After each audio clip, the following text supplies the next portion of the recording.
me tell you something you already know. The world ain't all sunshine and rainbows. It's a very mean and nasty place, and I don't care how tough you are, it will beat you to your knees and keep you there permanently if you let it. You, me, or nobody is gonna hit as hard as life. But it ain't about how hard you hit. It's about how hard you can get hit and keep moving forward. How much you can take and keep moving forward. That's how winning is done. Now, if you know what you're worth, now go out and get what you're worth. But you gotta be willing to take the hits and not pointing fingers saying you ain't where you want to be because of him or her or anybody. Cowards do that, and that ain't you. You're better than that. Until you start believing in yourself, you ain't gonna have a life.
Tuesday, the 10th of December 2013. Hello, mate. Good evening, Paul. We are Awake Radio, Blog Talk Radio, and Shazizz Radio live around the world. Our Tuesday, it is our 2 hours to say whatever we want. This show can be found on YouTube in its entirety tomorrow without the music. Mm-hmm. So entirely with us, but no music. The entire show link will be below the YouTube video you might be listening to on Blog Talk, and that includes the music. I've remembered to do it from the start. So the 10th of December, 14 days to go. We often mix with a crowd, don't we? Yeah. Who, let's do a few characteristics of the crowd. Do you think they'll be celebrating Christmas? No. No. Do you think they'll be supporting and joining in and having fun at parties? No.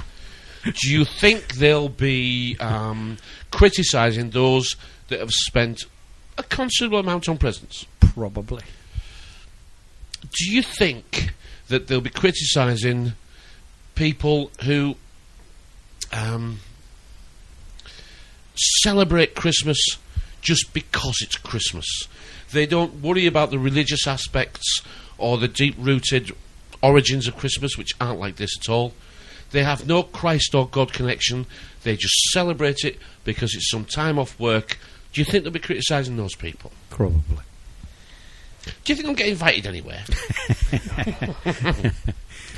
What is it that we think about this approach to other people's lives that other people are going to find attractive? Mm. How on earth do we think we're going to get listened to when we say, look, you've got to throw the TV out? Okay, you've got to throw it out. You've got to stop reading the papers. You've got to stop listening to the nutcases on BBC One and ITV. Mm-hmm. Don't believe a word of the news. Okay? Don't drink the water. The food's jacked. I'm not sure what them planes are up to. How far in that do you think that the listener's going to go, uh-oh, I got another nutcase here? We've had eyes averted to the side and raised eyebrows before, haven't we? Do you remember in the early days when folks say, oh, bless you, they feel sorry for us because we look weak and pathetic and paranoid, and we're just parroting a future that they don't want to be part of. No. But you have to go through that process, don't you? You do have to do it. We share what we know because we have experienced it. We have experienced it. For the people who are listening for the first time, thank you for doing so, because you are here for a reason. The reason you're listening is because you know there's something wrong. Yes. Now, I don't know where you are in your journey, but I'll tell you where I am in mine. I'm just climbing out of the hole that I fell down 5-6 years ago. I'm just recognising the fact that I'm getting out of the hole.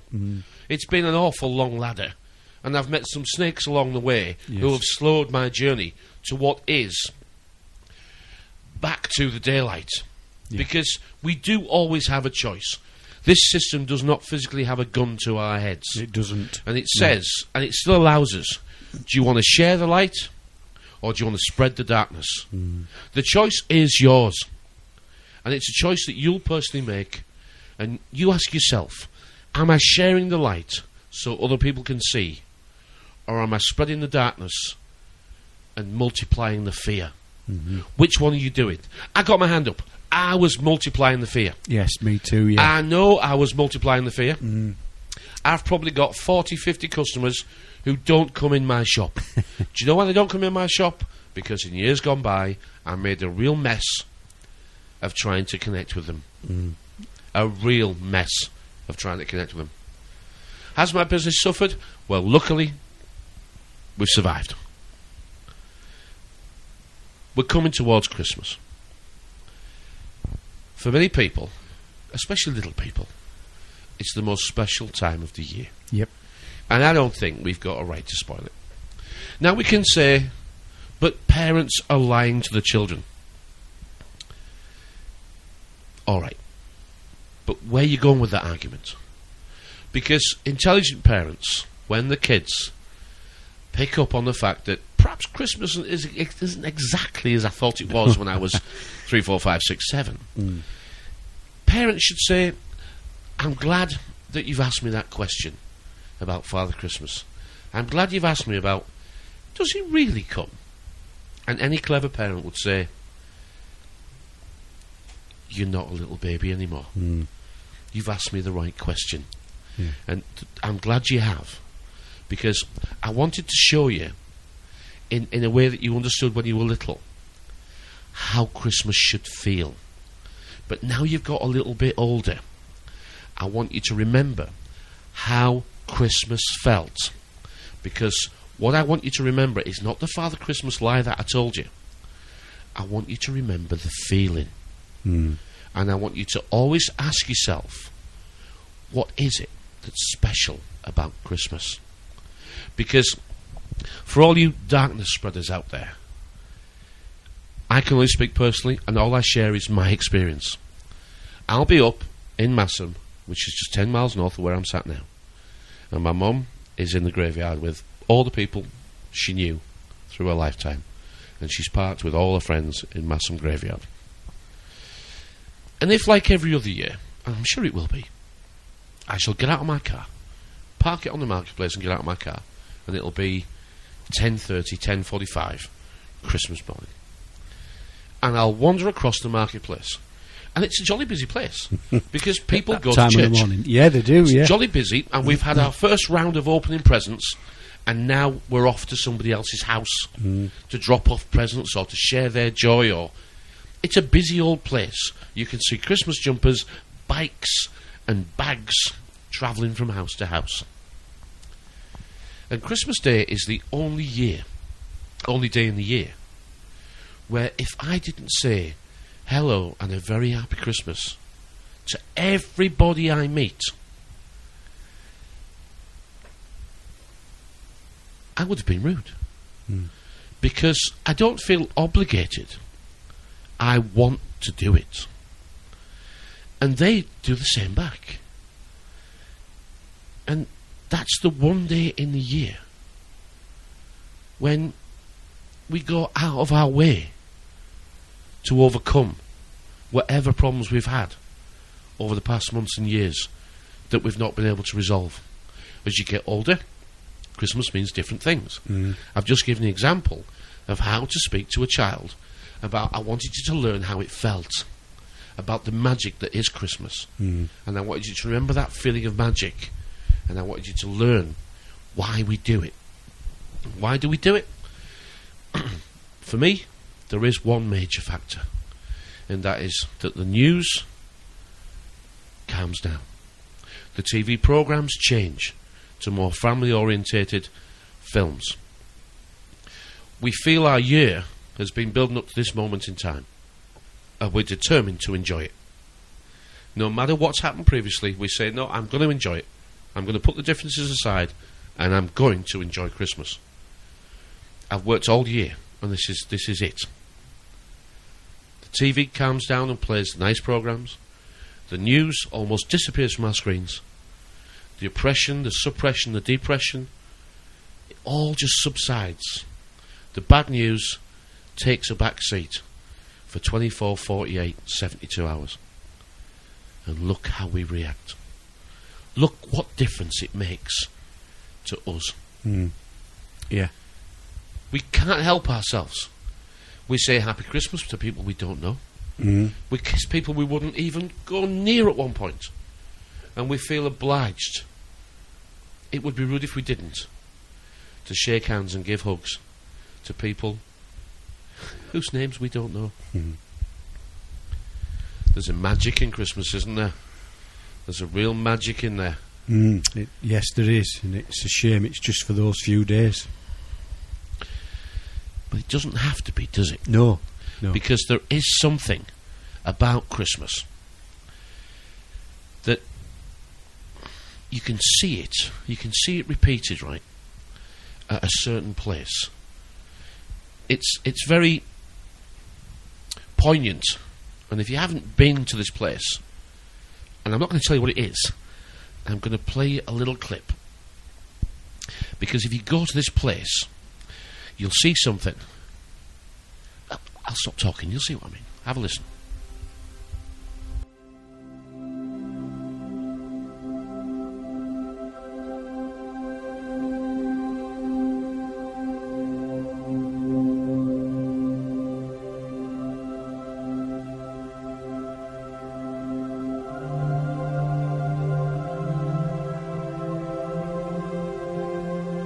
Whenever I get gloomy with the state of the world, I think about the arrivals gate at Heathrow Airport.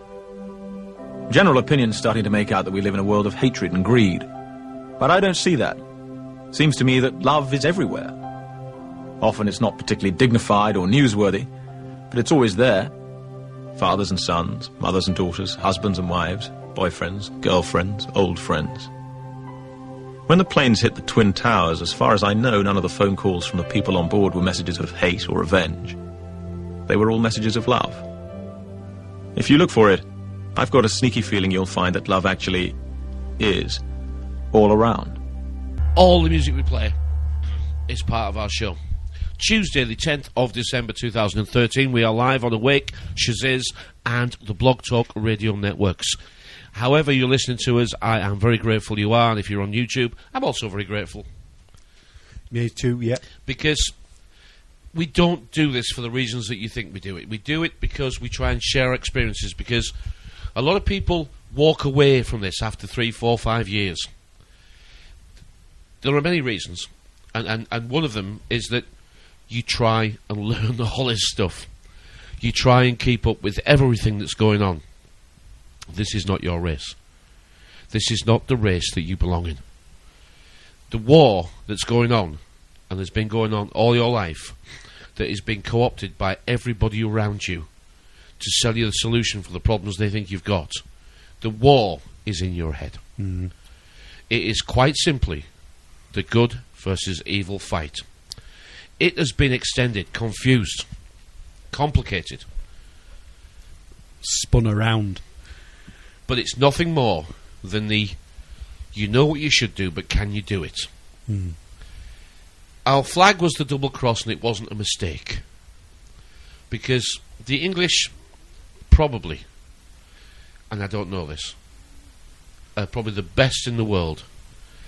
And the reason I say this, probably the best in the world, is because they would have to be to get away with it. Say one thing, do another.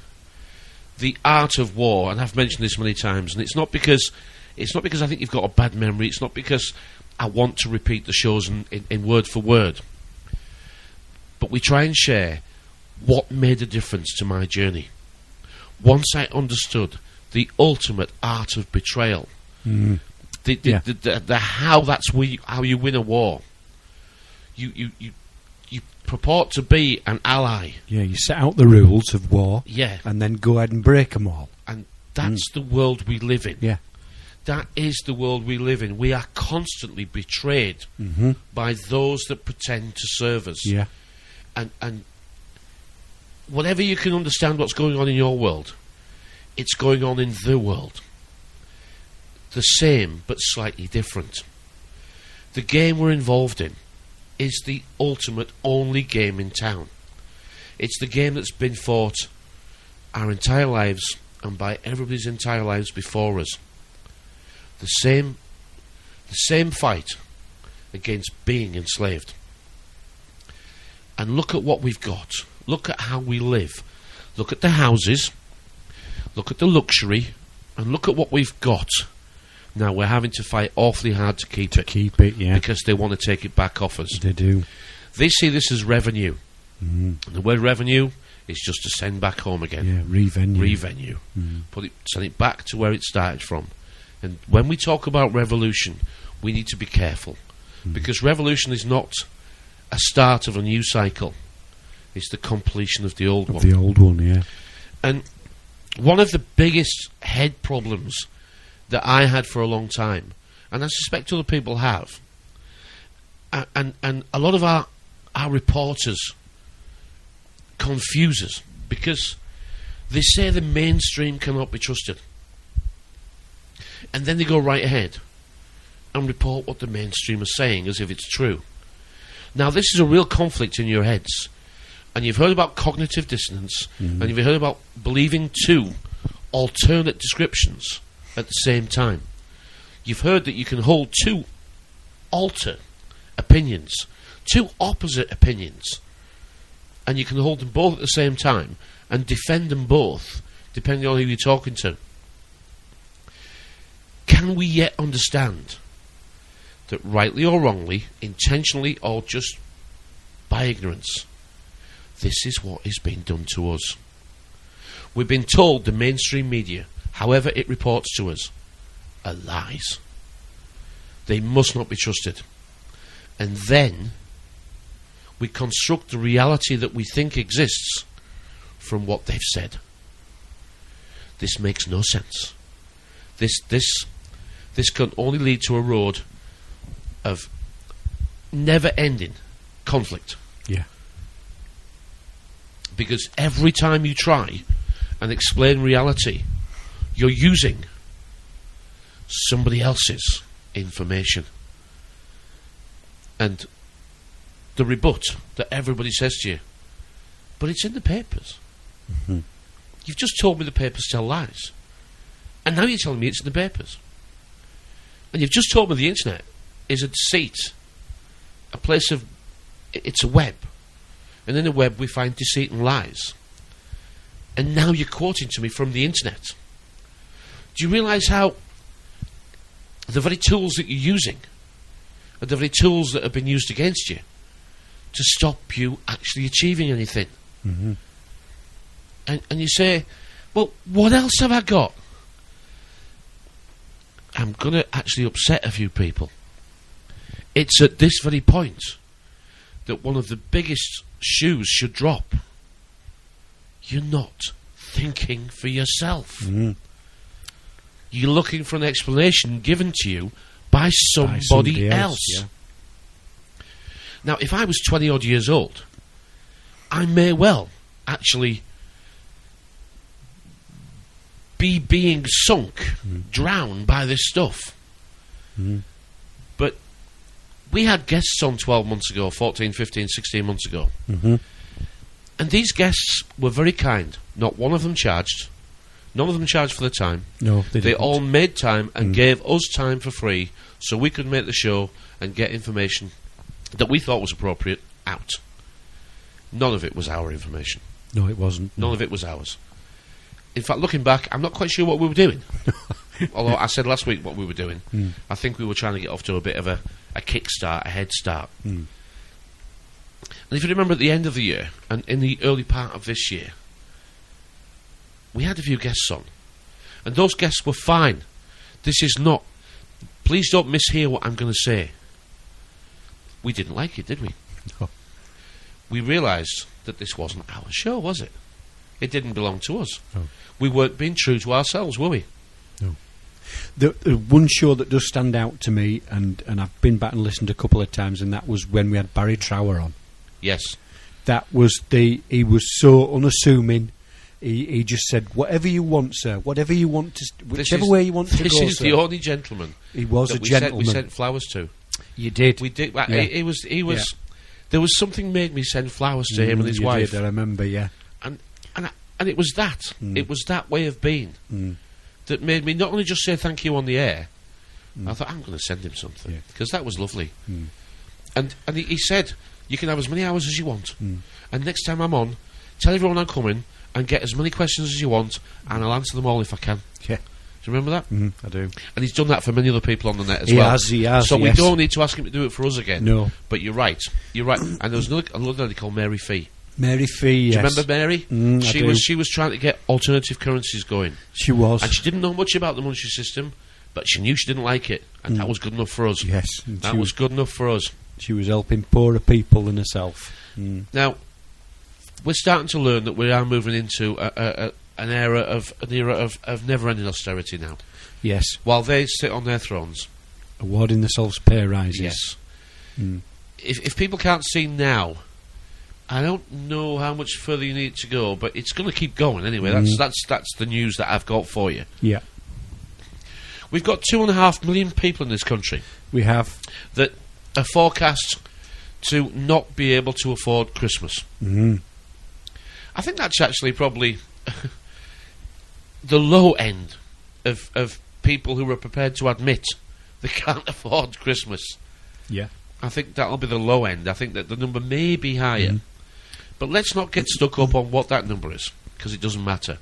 If we ever quote a news story, we actually... why are we being shown it? And does it fit in with what we have experienced? Now, I've got a fish and chip shop. I've been in this fish and chip shop... well, no, I haven't. The family has had this fish and chip shop now for 27 years. Next year will be 27, 26. I've been saying for a while, the 27th year next year. 26 so far. And because I've seen the same people for a long, long time coming in and saying hello, some weekly, some fortnightly, some maybe just once a month, and some maybe just every now and again. But because I've been around for a long time doing this, you recognise them. You get to know their first names, you get to know their orders, and they become easy to chat to. And I don't have to start the conversation anymore. They start it. And they always talk about, things are getting harder. I don't know how I'm going to pay all these bills. It's just a chip shop. And they're already, economising on what they can and cannot afford.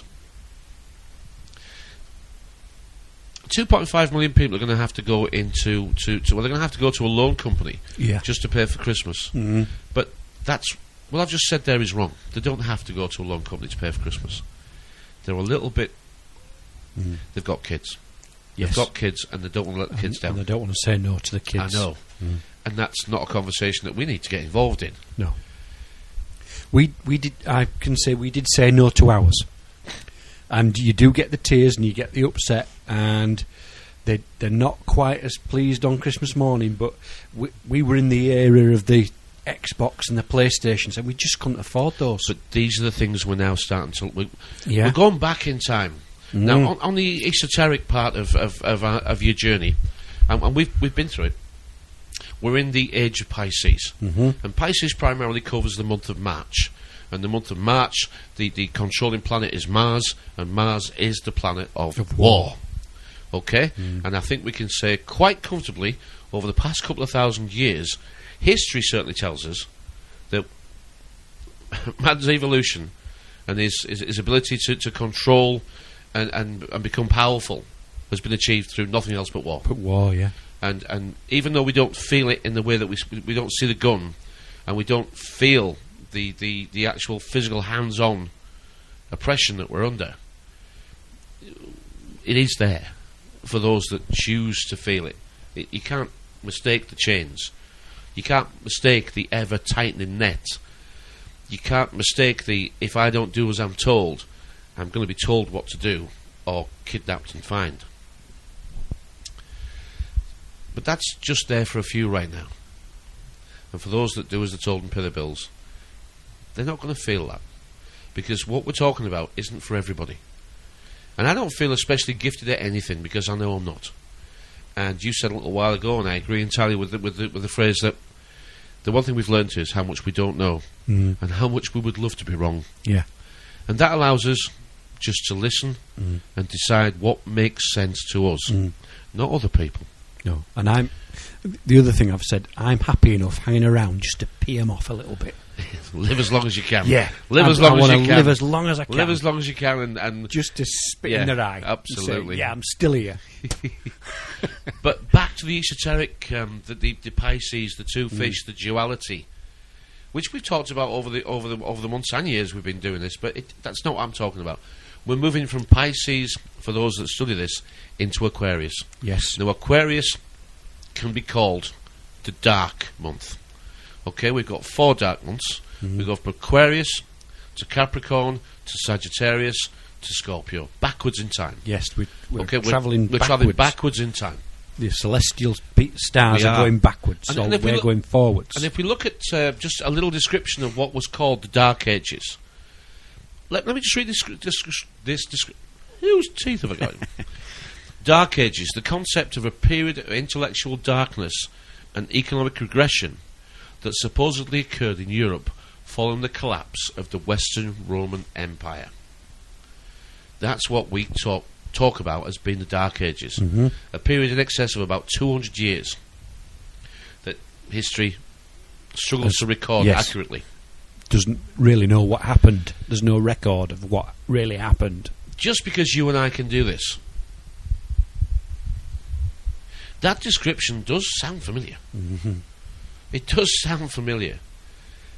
But it probably sounds familiar for everybody who's tried to decode it before.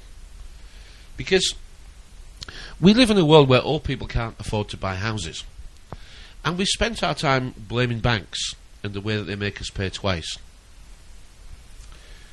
But maybe we could take a little step further down that road and say, but we wanted them to do that for us.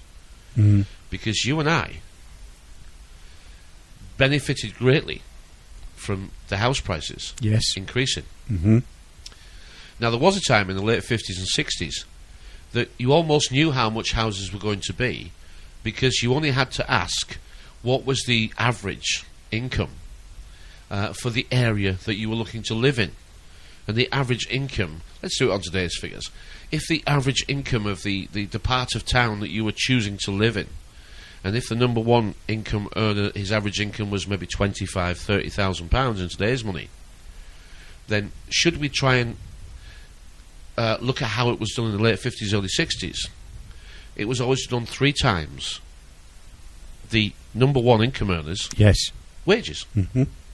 So you knew that houses in that area should be about £90,000.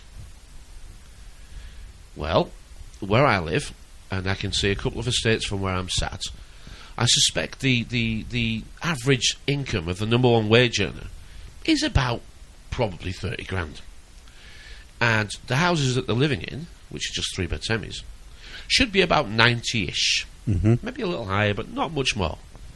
Well, the real truth is that those figures for those houses that they're living in are in excess of 150 to 180. Yeah, nearly 40. It's 4 times. So those houses are actually twice what perhaps there would have been before the tap was turned on to drown us all.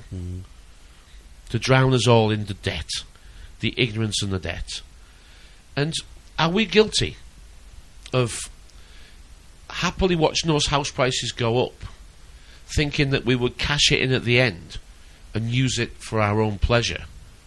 And now we realise that was the goal. And now we realise that way of thinking has created a world where our kids have to pay twice as much for the house. You see?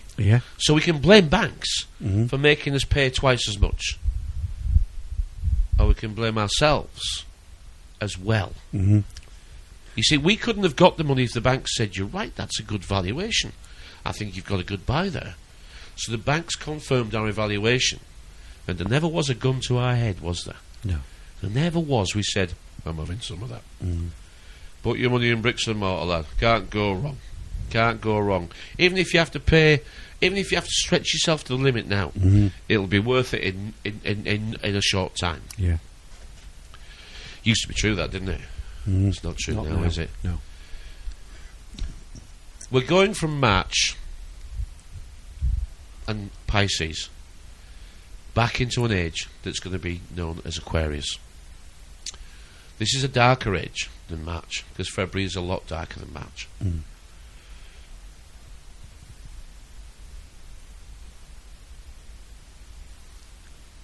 And you tell me you can't feel it. You tell me you can't feel it. I look at these computers, and at the moment we've got keys and boards, so we can still board the ship. Yeah. Because the key is where you board. But today's new computers, it's touch screen, isn't it? It is touch screen. Yep. And the advent of touch screen is not going to go away. It's going to become more popular. It definitely is, yes. Which means that we will just have to point at what we want. Yeah. Which, in the next stage of our evolution, where we think we're going one way, but the system's actually going the other way. So we're inclined to feel that we're evolving, becoming a better version of ourselves, but the system's moving back into the darker ages. So when we're actually pointing our fingers and pressing what we want on the screen, we think it's evolution. Well, what will be the result of pointing at things that we want? It'll be the removal of the keyboard. Yeah. Which means that we won't have to write. No. So our ability to do maths has been taken by machines. Our ability to spell has been taken by machines. Our ability to write is being taken by machines. Our ability to read is already low. But once we lose the ability to write, we will not be able to read. No, we won't be able to read, no. So we'll be just touching the picture. And the computer will then talk to us. And it will still tell us we're in charge.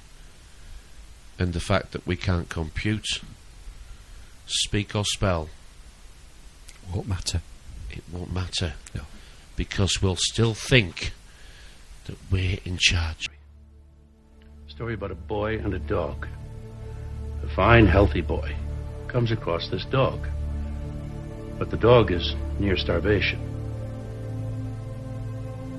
And the dog says to the boy, "Where do you get your food? How do you stay so healthy?" "Well, I have a job. I work nights guarding the house of an owner of a house. And for this he gives me food. And if you come with me and help me, he will probably give you food too." So the dog thinks this is a good idea. They set off together. On the way, the boy's sweating. He lifts up his shirt to mop the sweat from his brow. And the dog sees on his back these lash cuts. He said, "Where did you get those?" And the boy said, "Well, if I fall asleep on the job, the owner beats me." The dog says, "I'm leaving." He said, "Why?" He said, "Because I'd rather have starving freedom than fat slavery." The boy thought this was a good idea, and he left, and he was never seen again. It is 9:39 p.m, Tuesday, the 10th of December 2013. My name's Paul. My name's Andy. And this is the Unpenned Show, live on awakeradio.co.uk and being broadcast around the world on other networks. If you listen to what we're doing, I am very, very, very grateful. We've got a little buzz. I can tell that you're actually wondering what that is, aren't you? I can tell you why. What's that? What's that noise? What is that? Yeah. I don't know what it is either. No. Well, just while you were playing those clips, I was thinking how they've softly, with the gentle touch, got us to this moment in time where we're at. Well, it is a nudge, nudge, wink, wink system, isn't it? It is, yeah. It has been a nudge, nudge, wink, wink system. And I mentioned a couple of programs there that I remember from my youth, and the very words that they used, and they were detective programs, those. And well, aren't we all playing a version of Cluedo? We're all playing a little bit of a. Yeah, we're all like we do like our detective series, but been the detective and thinking how have we got here? And I was thinking they've slowly got us in, haven't they? Uh-huh. They've got, and I was thinking the very first game that they got us into the cafes to play was pinball, and they put this pinball machine in a cafe. And the World Health Organization, well, their band, they sang about. They did. Pinball Wizard, mm-hmm. and the doctor. Yeah, the doctor, the World Health Organization's doctor, yes, whose motto is exterminate, it is. While travelling around in a time machine. Mm. What's the time machine? Time machine. This is the time machine. Time-stealing machine. This is the time-stealing machine. It is. You can go backwards or forwards, mm-hmm. But you'll see what other people have seen. Yep. And you'll call it research, mm-hmm. and you'll think you found it. Mm-hmm. That brings us to the dog and the bone thing, doesn't it? Mm-hmm. You know, about a young dog who, is dying, he's boisterous and friendly and bouncy, and his master says he's a lovely dog, and he nips down the butcher's, and while the dog's fast asleep in front of the fire, he goes and buries a bone in the garden. And the dog gets let out in the garden, and the dog says, there's something different in this garden. And sure enough, after a short period of time, the dog starts digging. And he unearths the bone, brings it back to his master, and his master pats him on the head, and the dog thinks, I am a bone finder. His master sees how much the dog enjoys finding that bone. So next week he pops down the butcher's and buries another one. This goes on for some time, and the dog never fails to find the bone. And that dog thinks that bones grow in his back garden. And nothing that anybody tells him is going to convince that dog different, because he's never figured his master is tricking him. We live in a world of magic, but it's only called magic because Majesty and Magistrate run it. And they wear capes, and all superheroes wear capes, and the ability of the cape is what superheroes utilise. It's actually just our ignorance. You can see films made by Hollywood, The Conjuring, The Magicians. What was that one where they gave all the money back? I can't remember what it was called. Oh yes, that's just a recent one. I've seen it. Yeah. Very good film. Yeah, excellent. Yeah, love that. Yeah. If anyone tells me that Hollywood aren't shouting loud and clear what's going on, and if you don't change it, this is what's coming. It's the title. Have you seen him yet? Can you see him yet, or something like that? Something like that. Yeah. But yeah, if somebody wants to tell me that Hollywood isn't doing that, Hollywood is shouting loud. Now you see me. Now you see me. Now you see me. Yeah. Hollywood is shouting loud and clear. This is the future unless you guys figure out what we're showing you and turn it around. Yeah. And because they know that we're not smart enough to figure it out and turn it around, the people who do know why those films are being made are having a jolly good giggle. Yeah. Because they find it very entertaining, don't they? Mm. Because all the decodes are in there that we talk about. They all are. the understandings that we have are right in those films. Yeah. We actually enjoy those films because we understand every sentence of every word and why it's been said and what it actually really means. Well, the film was called Pinball Wizard, wasn't it? That's what we're going back to. And the films and the technologies work together. And then I was thinking, how did we progress from pinball? Well, let's just go with pinball. First of all, it was a ball being bounced about. It was. Okay, it was being bounced about from pillar to post on a tilted table. On a tilted slope. Okay, so you were going to lose. Yes. It was just how much of a fight you put up. Yeah. Okay, and what was it that we used? Our last line of defence for the fish that live in Pisces was... The flippers. It was the flippers, yeah, I know. It was. You flipped the ball back up again. Yeah, it was. You flipped it back up down again. The chute. Yeah. It should have been called seal pinball wizard, shouldn't it? Because we go to the theme parks and we watch the seals jumping through the hoops and playing with the balls, don't we? Mm-hmm. Yeah. We're not passing our test, are we? We're not passing our testes, are we? No. We see, it was for them a long-term... It was a long-term plan, wasn't it? That It we're now was, learning that this was really put together in the late 1700s. And that this what we've got today, and how it was going to be achieved, was really solidified in the 1700s, late 1700s, and written about as well. And this was a marathon for them. This was a long run, wasn't it? But we could all feel the quickening of the race. And as you come towards the last laps, we do speed up, don't we? Yeah. And even Stuart, who's been with us this evening, said this is just speeding up and speeding up and speeding up.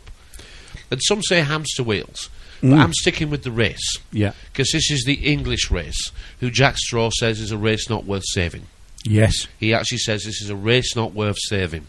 And for someone to say that, who was Home Secretary, you have to ask yourself, what position does he come from being able to say that? And that is that he must at some point be in touch with or be part of the decision-making process of who lives and who dies. Mm-hmm. He must be. Otherwise he wouldn't have that ability to say that. And you would think, well, these people couldn't say that and mean it, otherwise the press wouldn't print it. Well, have a look what's in your papers. Is anybody reacting to what's in the papers? No. And if they are reacting, they're reacting in a disgusted way. But they're not going to do anything about it. No.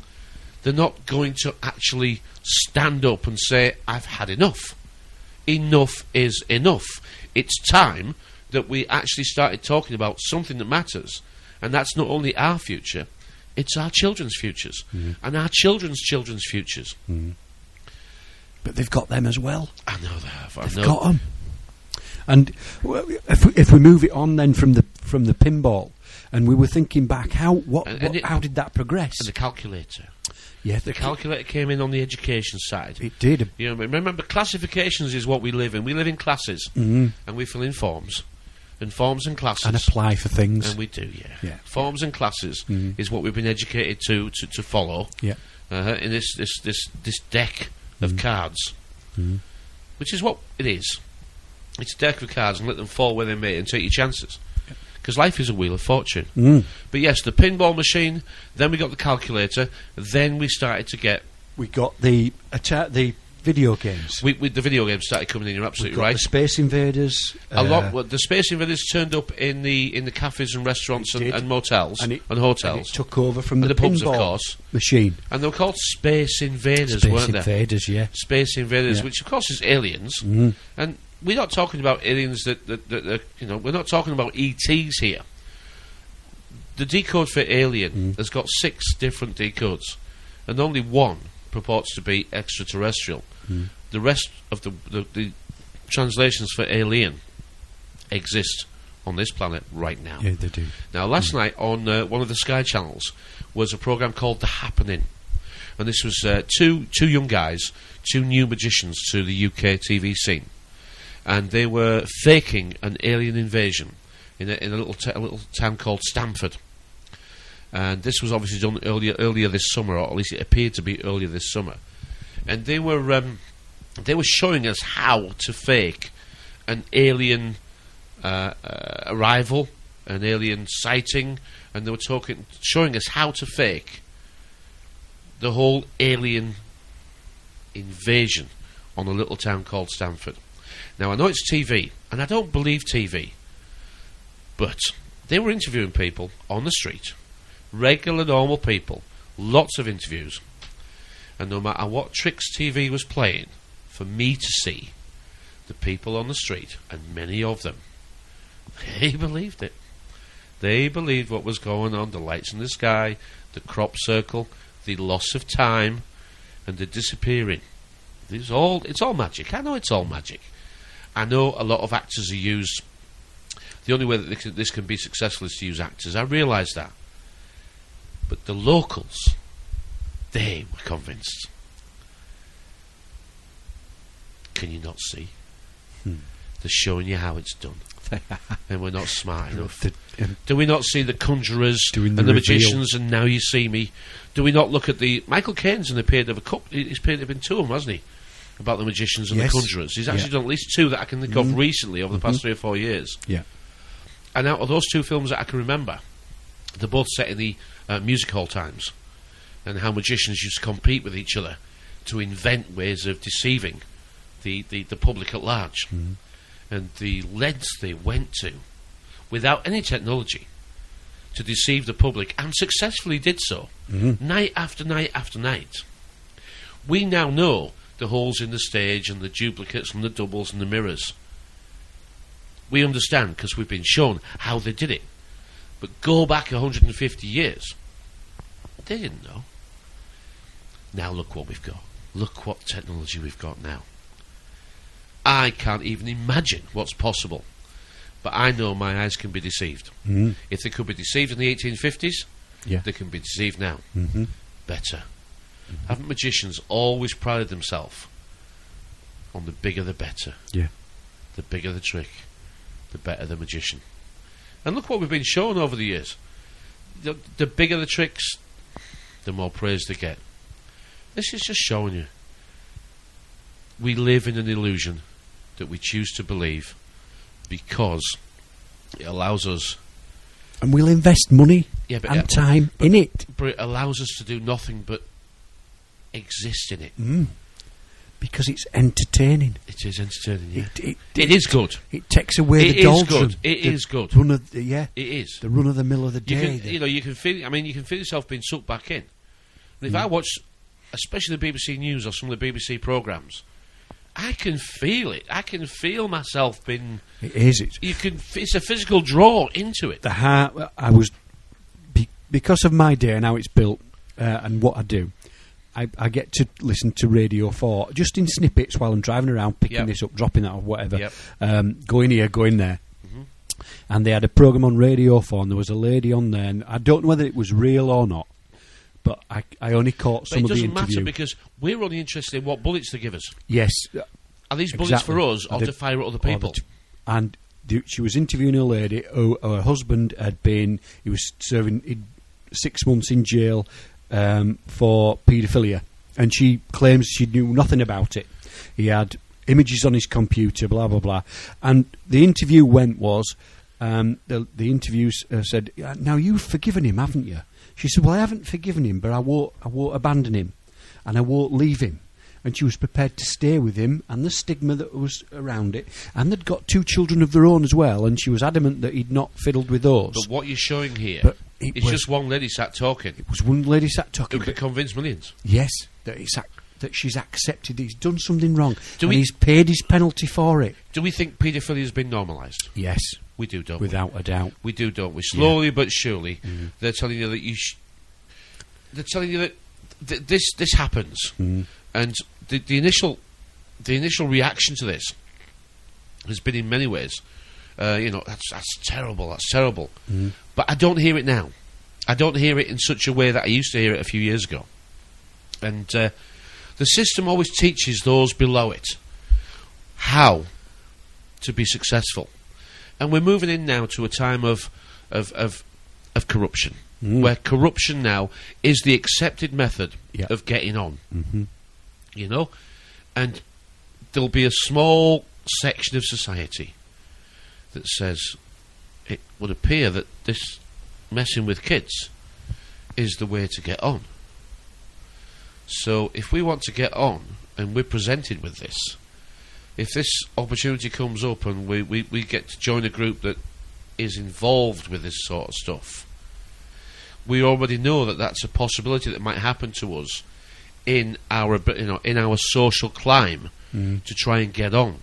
So am I prepared to consider that if that's what I have to do to join that club, the clubs that they hit us with all day, if that's what I have to do to join the club, and the opposite of the club is the spade that they bury us with, am I prepared to do that?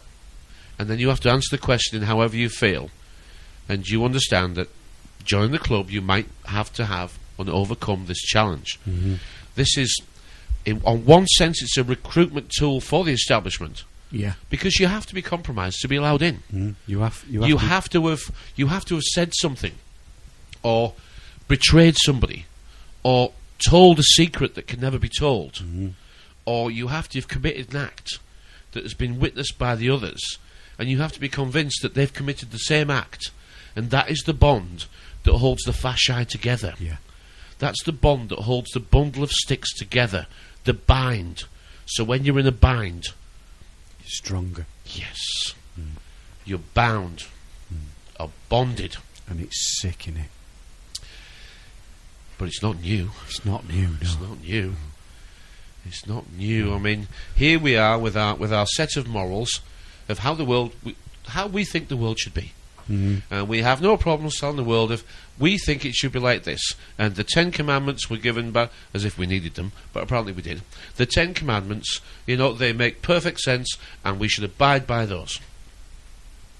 Well, they don't. They don't. And we're the slaves, and they're in charge. And we're told to play fair, play by the rules. Yes. And Englishmen's, that's what the English do. Softly, it's just not cricket. Gentle touch. Yeah. Getting us slowly there. Slowly catch the monkey. Normalising things. We've talked about this in other shows, how they normalise things. But we want to make life complicated, don't we? We want to somehow make ourselves special. We want to feel that we understand something. We are smart, we are clever, we are better. But the language doesn't back that up at all. Oh. The language does not tell us that we are smart or clever. The language confirms that we are slaves. Because those that have studied a certain side of this, and many have, about the common law, is that you learn that you are a company. You are a company. Yep. And it's confirmed in the language that you're judged by the company that you keep. And you can be bad company or you can be good company. But you will be judged by the company you keep. Now, when you and I talk, and we've done this many times, it's just a different way of saying what we said before. What we're doing is, we're actually sharing stock in each other. I think what you have is something that I find valuable, and vice versa. I've stored something up. So you have stock that I find intriguing and interesting and of value to me, and hopefully I have stock that you find of value to you. So you have stock, I have stock, and we trade. This is called share. Okay, so stock and share. So you give me some of your stock, and in return I've given you some of my stock. So we've done business by sharing. So this is companies doing business and sharing stock. Where do you think the stock exchange came from? Remember last week when I said to you, it's us that's being traded. We used to trade ourselves and our time. Now we have to go beg to be rewarded by others who tell us what our time is worth. Whereas before, we used to trade our time with each other. Now I understand that the way things have moved forwards, perhaps we've got here because we've got here, and I'm not saying we're here now, so let's not argue about we're here now. But I'm showing you where the stock and share and company and trade came from.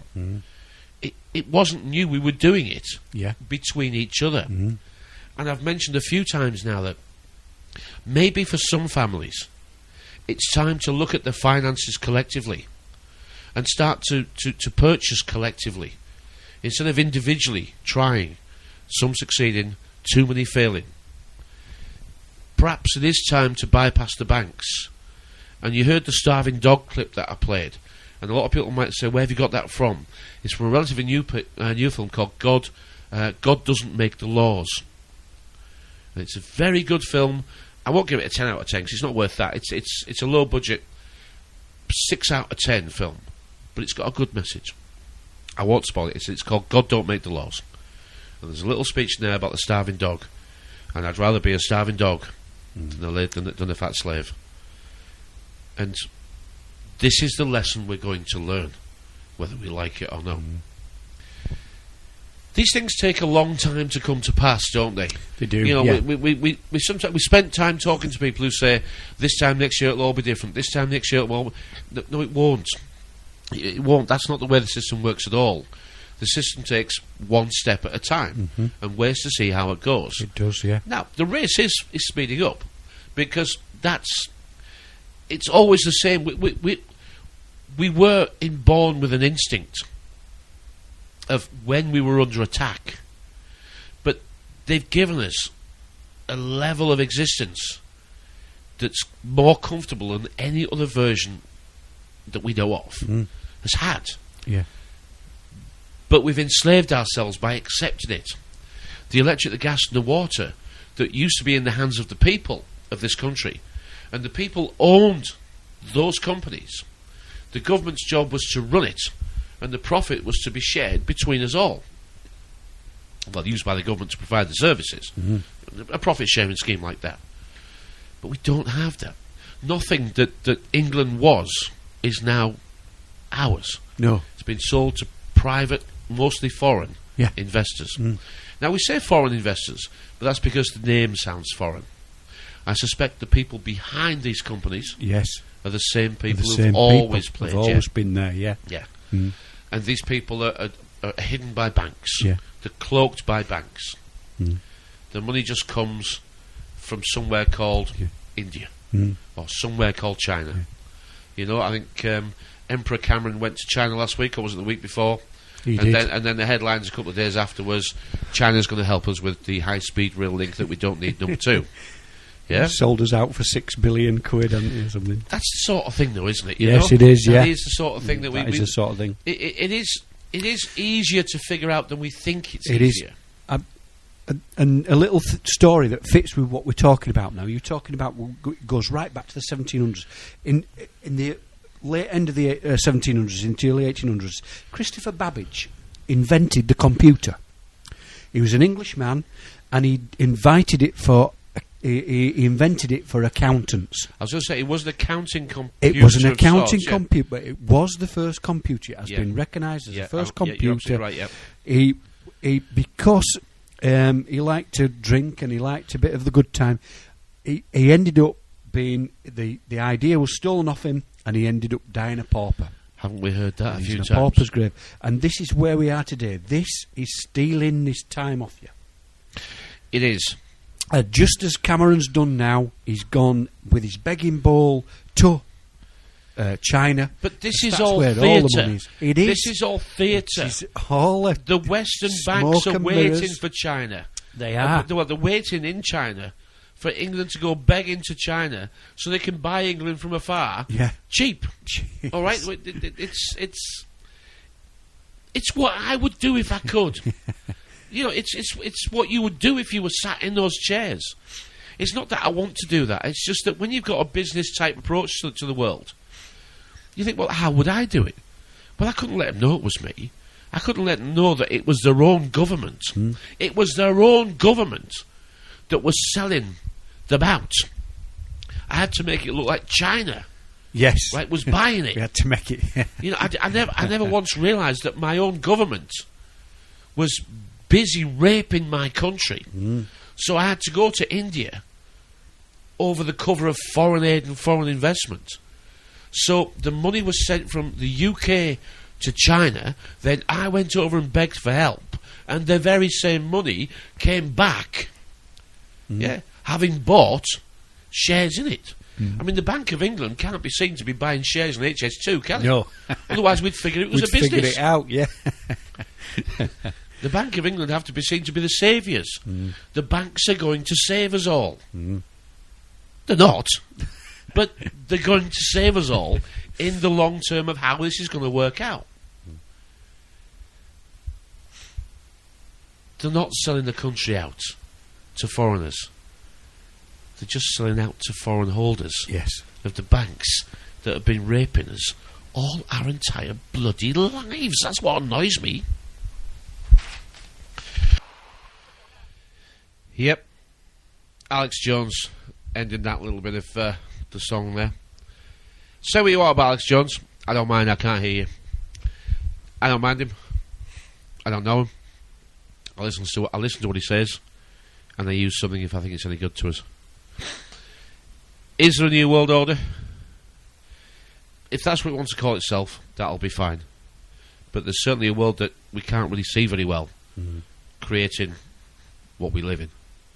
We just get born, get programmed, exist, and die. And they're getting the kids younger and younger and younger. Well, you were watching on ITV something that I haven't watched yet. A good programme. I'd recommend you go and have a look at it. This was a couple of weeks ago, wasn't it? It was called The Tonight Show. Yep, and it was about kids and gadgets. It was. Jonathan Maitland, he's got a little boy, only 2, probably 3 years old, and it was about the toys. The kids are not wanting to play with toys anymore, and they had a range of kids from 3 to 6 years old, and the 6-year-old was well into the gadgets, into the iPhone and things like that. The younger end wanted to play with the toys for a little bit, but then they did a little test. They filled a room just with toys. Yep. And the 6-year-old got bored really quickly and came up to the presenters and asked if she could go and get her mummy's iPhone. I want to play on my mummy's iPhone. And they said, go play with the toys. Anyway, she didn't want to. And then they took all those toys away, the normal toys, the prams and the train set and all those kind of things, took those away. And then they filled the room with gadgets. And the kids, as soon as they saw that the gadgets were there, they were off to them. And they all picked a gadget that they wanted to play on. And they were in the zone. They'd zoned into the gadget. And there was nothing that were going to stop them looking at this gadget. And they were just like tablets, that sort of thing. Tablets, and phones, Nintendos, yep. all those kind of handheld gadgets. And these kids are between ages of 3 and 6. And at the end of that, they said, "Right, we're going to take the gadgets away now. And we want you to go back and play with the toys." They didn't want to. They didn't want the gadgets taken off them. They loved it. They absolutely loved the gadgets. I think 2001 might be historically remembered as the start of the war. I think 2012 might historically be remembered as the creation of the post-human. Because we now look to external forces, external everything, to answer our problems. Yeah. And you probably heard this too many times to even attach any importance to it. But for me, seeing the hole I was in, recognising the right way up, and seeing what we might call biblically the light, that I wanted to actually get out of this hole. I wanted to actually spread the light, but I had to get into it first. When I learned that about 1.5 years ago, I was trying to share somebody else's light. I thought that was the way for me to get clever. Yes. I thought that was the way for me to be successful. We were in the Who Can I Club. We were. Yes. It's so obvious now, isn't it? It is. That we were, and we weren't doing it for the wrong reasons. No. I mean, it wasn't. We weren't trying to. We just figured that was how you do it. You associate with those that already know, and you thought, if I just rub shoulders with them, I'll actually, it'll rub off. I'll get a bit of some of that for me. And we realised that the dogs that we talk about was us. Everything we speak about on this show, and we call it a show because I know, some people are grateful enough to listen, but it's not, is it? It's our Tuesday night. Yes, it is. Where we just talk. Yeah. And what we're doing now would not differ by almost any stretch of the imagination from what we would do with or without the microphones. Apart from saying a big thank you to Awake and to you for listening, and the Shaziz Network for playing us as well. Yeah. That's the only thing that changes. The YouTube video, we make it into a YouTube video. Why do we do it? Well, because we hope somebody gets something from it. Yeah. Because we didn't get here by accident. No. We got here through bloody determination. Yeah. And we got there's some tears along the way. Oh, definitely. There was some real tears along the way, and as 2013 comes to an end, I really do feel that the saying that happiness is not a destination It's a way of It's a life. way of life, yeah. Is now just coming for me to understand. Yeah. I always thought I understood it. But I didn't But it didn't, understood. no. I didn't understand it as well as I've got it now. Now I can embrace the life that I've got, and I can say thank you to whoever started me on this journey. And of course, it was me that started me on this journey. And I've learned the pitfalls to avoid, the things that I shouldn't do, the guards that I must put up against those that want to do me harm. I've learned how to defend myself from licorice all salt wearing costume designers, from this crazy costume drama of people think there's something else just because they're wearing the jacket. The cape. The capability. That's right. Yeah. The illusion that everybody is under. Yeah. And I haven't learnt to ignore it. I've learnt to sit down with it and say, so you want to do business with me? That's absolutely fine. I'm all ears.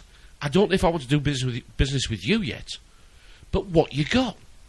And they say, well, I'm here because you haven't paid your TV licence, or I'm here because you haven't filled this form in, or I'm here because you haven't done what we asked you to. I said, well, who are you? They said, I'm from so-and-so. I said, no, that's not who you are. Who are you? Well, my name's so-and-so. What's your second name? I said, shall we go Mr. So-and-so, or shall we just do first names? Do you want a cup of tea? Or do you want a cup of coffee? Because for every question you ask me, I'm going to ask you one back.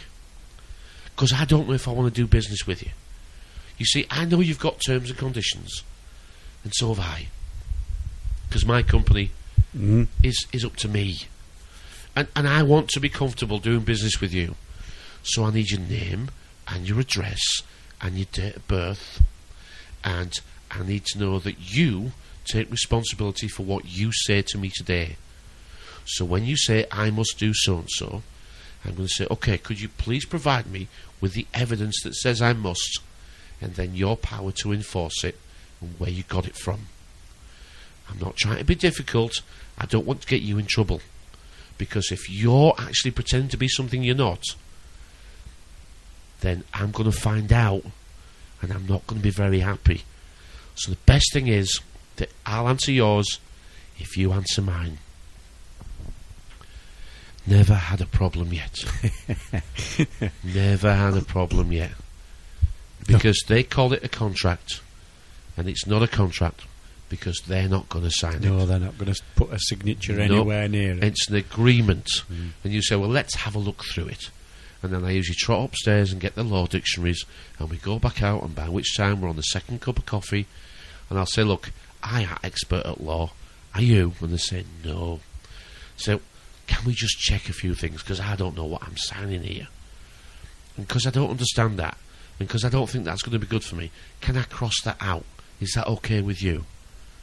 And then you realise that they're just a messenger. They can't do business with you at all. No. But the fact you think they can, because they're dressed for it, is the fool. Yeah. I have had no problems at all. Now, I've got a business, and I have to pay my bills. But I don't pay my TV licence, because I don't want to.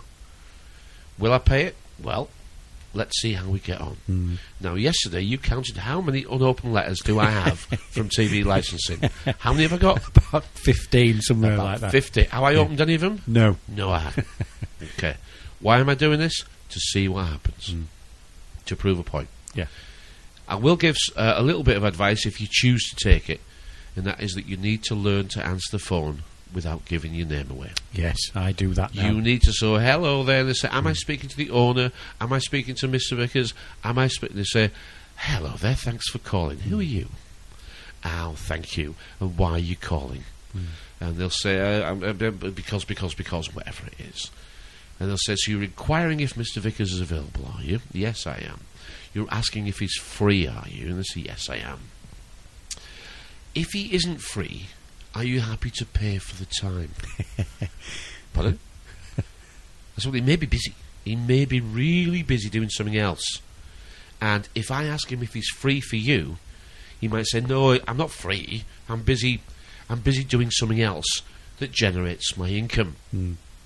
So if you want him for free, I'm not sure you can have him for that. I'm not sure you can. But if you're happy to pay for his time, we can perhaps move on from there. So, how long do you want? This causes trouble. It does usually get... This causes trouble. I know I have a little advert for my business that I do, and I even ask when my phone rings now and they ask my name and they say, "Hello, is that Andy?" And I say, "Who's asking?" Yep. That's how I ask. You just need to learn, never ever give your name until you've got their details. Their details. You want the name, their address, and the date of birth. They've rang me. Right, for your Data Protection Act. Yeah. Because you've got terms and conditions too. Yeah. And then those terms and conditions are liable and subject to change depending on what you ask me next. Yeah. Okay? Now, you're the one that is actually calling me, so you have a need, and at this moment in time, I don't have a need from you. No. So you have a need. So, please can I ask you, how much are you getting paid for this call? Well, I can't tell you. Oh. So secrets, is it? So you want me to do business with you, and you keep secrets. Now, I've told you how much my charges are, but you don't tell me how much yours are. Who do you work for? Who's the name of your boss? And which law are you using to try and force me to do something for you? If you're nice, but firm, it actually works okay. Mm-hmm. It does work okay. Yeah. It's learning the tricks, isn't it? The tricks of the trade. Well, all these things that we talk about learning to ask the right question. The right questions, yes. And even when you quote that, you don't know what it is. No. I remember speaking to somebody a little while ago now, a year or two ago, and this person, who I shall remain nameless, who claimed to be awake, and they said, the money system. I don't quite know the money system. I don't quite understand how it works. But it's okay because I know what questions to ask. How the hell do you know if the answers are correct? Somebody always told me, always have these words in your mind. Who, what, where, how, when, and why. How. Yes. Exactly. Doesn't matter which order, yep. But those, you've got to have those in your mind at all times. We've forgotten this stuff, haven't we? We have, yeah. We have forgotten. And he was a wise old man. He'd been through the war and he'd done some stuff. Well, look what this system's doing. Yeah. Wisdom was in the old people. It was, yes. It's gone now. It's gone because the TV has replaced. Has replaced, and you and I, we were late. We were late at this party, weren't we? We were. Yes. We were very late to this party, but we know now we were late. And instead of trying to be more than we can be in the time we've got, we've decided to actually read as fast as we can and decode it as easy as we can. And I know people who listen to our shows, probably a lot of people switch off halfway through and saying, "This is basic stuff." Is it really? Is it? If it is, well done you. Well done you for getting past this point. But it's not basic, really. What we're saying isn't basic, really. We're moving from a fish and chips reality into a web. This is a predatory system that we're moving into. Now, the fisher of men is what we've been controlled by. A quick mention on Bitcoin, which Cyprus wants to take centre stage for Bitcoin, doesn't it? It does, yes. And the bail-in sounds great. I don't quite know why bail-in sounds great to people, and I don't know how they get away with it. Because bail-in means you're actually taking water in, which means that you're going to sink the boat faster. You're going to sink it bloody faster. Yeah. So I'm only going to say, look, I'm not in Bitcoin. I don't have a dog in the fight, as it were. It doesn't matter to me which way Bitcoin goes. Just be careful with Bitcoin. It sounds too good to be true. You don't know who runs it. I don't know how it works, and it just sounds too good to be true. There's an old saying, I used to say, cash is king. Well, we do know that gold is what the rulers use, because the golden rule is not gone away. Golden rule, It's not gone away. No. The fact that our pound coins are gold in colour, Yes. it's just another example of how it's been counterfeited. It is, yeah. For another Tuesday, you know, we've got through it. We didn't do the students, actually. I want to go back and do the students. Yeah, and I want to say to parents who've got students, I want you to listen to those students, and I want you to listen to the ones that have been protesting, because they've been threatened in a way that we've not seen. Yes, it's disgusting, actually, isn't it? It is. You know, I mean, as parents, and if you call yourself parents, you should be standing with your children here. Yes. You should have gone with them. I do believe that, yeah. And if the country had seen that, Yeah. instead of what we did see, if we'd seen parents standing with the children, Yeah. and you should have been there. Yeah. These are your children. If you've something else better to do, tell me what it was. Yeah. I know it probably doesn't. Well, it might fit with that because the National Service Bill, they're trying to get that in, and it's going to cover 18 to 26-year-olds. I know. And I had this conversation with my son, and I showed him it, and he said, "Well, I'm not going on it." I said, "Well, they might make you." He says, "I won't go on it." And I said, "Good, Lewis, because I'll stand with you. The kids, whatever you do, I'll stand with you with it." And that's the mums and dads of those students should be standing with them on that, whatever they're doing there. I agree with you. Yeah. They should have been there. They should. And we'd have respected them more for it. Yes. I'd have actually said, now that is something we should see more of. Yeah. Stand together. Yeah. If you can't protect your children's rights, and if you can't support your children in their education, we're screwed. If we don't educate our young people to the best that they can be, we've only one way to go. Yeah. And it's down. And It it's is. down, down, leader, down. The status quo is leading us down. If you've just discovered this stuff the past year or two, well done you. You're a whole lifetime behind. You're a whole 2 lifetimes. In fact, you're never going to catch this race up. So don't try.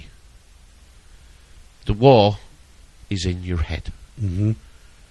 That's where the war is, and that's where the war's got to be fought and won by you. If you find yourself fighting with other people, that's not where the war is.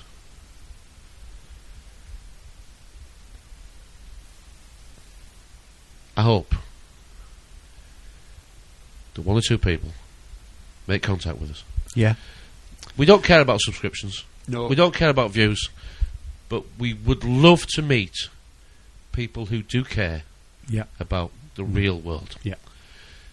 The internet is good for an apprenticeship, but it's not going to teach you what you need. Only you can teach you what you need. And it does mean leaving it behind. It does. We must say thank you to people that have left messages on YouTube and on Facebook. Yep. Thank you. We do look at them, we do read them, and occasionally we do comment back. For another Tuesday. It's good night from me. And it's good night from him. Thank you. Okay, we're live next week on Awaken Around the World, then we're having 2 weeks off. We are. That's a shame. Christmas Eve and New Year's Eve. I mean, we can get out of it if you want, but you'll be in trouble. You'll be in trouble. Good night, everybody, and thank you. Good night.